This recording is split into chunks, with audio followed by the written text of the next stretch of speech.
Snow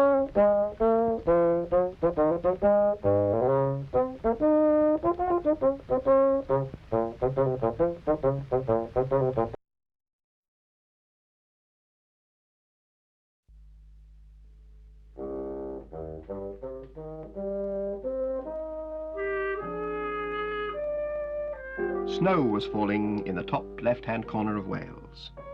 Flakes of snow the size of old pennies had been falling for days, and now there was deep snow everywhere. Snow so thick it piled up on the sheep who had come down from the hill to huddle for shelter in the door.